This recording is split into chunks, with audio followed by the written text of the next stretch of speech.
And now we're going to talk to a couple of more interns with APAPA. These two ladies are from the Albany chapter, Albany, New York chapter, and they join us live from all the way across the country. They are Shahrina Mahmood and Ruchitha Arvapally. And are you both there? How are you doing this Yeah, evening? good. It's a lot later there than it is out here in California, I know. First, I'd like to ask Ruchita, in the article, the essay that you wrote, Why We Should Care About Other Communities of Color, you took a class on race relations and studied a phenomenon called ethnic projects. Can you tell us what that's all about? Well, in the class, we learned about ethnic projects, which is any group of immigrants' journey to being accepted in the white supremacist and kind of racist society we live in the United States. And essentially, the closer a group of immigrants got to being considered white, the more accepted they were, and their story would be considered successful.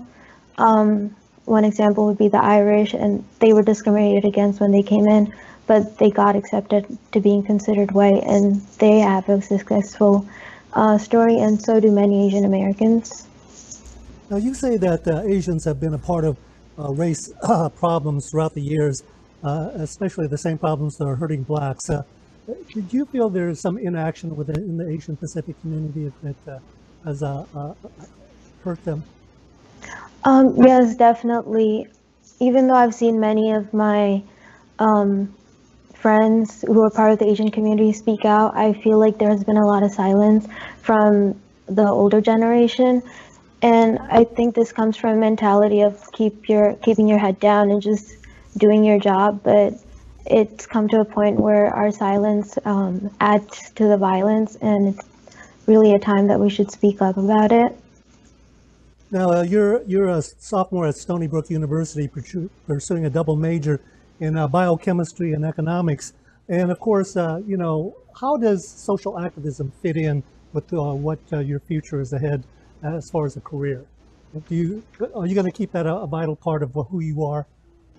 I definitely want to, because I believe that regardless of what career or field anyone goes into, that social issues such as racism and inequalities are so ingrained in our society that they're a part of everything. There's definitely health disparities in the medical field where a lot of communities of color suffer from them.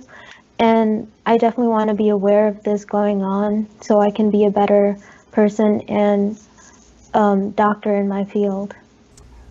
Thanks, Ruchita. Now, Shahrina Mahmood was born and raised in Albany, New York, and she's a junior at the State University of New York, Albany, and she's a major.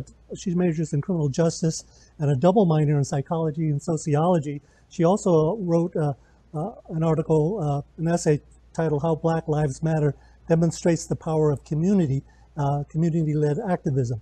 Do you think the BLM movement at this particular time has sort of captured the imagination of the public where other movements, civil rights movements, have not caught on?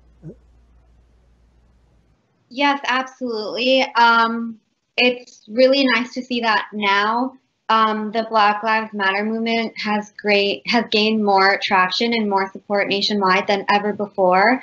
I think that's because people are finally waking up and realizing how serious this issue actually is, and also thanks to social media, which I talked about in my article, I think it's helped to spread awareness. Now, you're a criminal justice major, and going through the public school system, do you think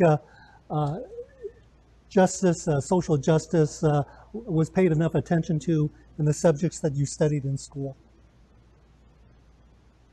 So I think I'm lucky that I have a great program at my school for criminal justice, but I believe all schools that offer a criminal justice curriculum should make it a requirement that in order for students to major or minor in the subject, there should be requirement courses that teach the racial disparities in our country and the racism embedded within our justice system. Because if my generation and future generations are going into this field, whether it be in law or law enforcement or research, it's important to be aware of the racial disparities so that we can be the ones to maybe change it. Now, how do you want to make a difference in the future? You're a young person. You talked a lot in the symposium about setting goals and being engaged. What do you see in your future in terms of activism, social activism? Well, I am, as a woman of color, I'm very passionate about the Black Lives Matter movement, and I want to play a part in making change. As for now, what I can do is use my privilege I have now to amplify Black voices, to use my vote and vote on election day, and continue to protest and join rallies and do what I can. Thank you, Shahrina Mahmood, and also Ruchitha Arvapally. I want to mention that you know, the Albany chapter is a large chapter. There are many people who wrote in very fine essays, and these two are the ones that best exemplified what some of the young people are thinking these days. Thanks to the both of you for joining us this evening, and good luck in the future.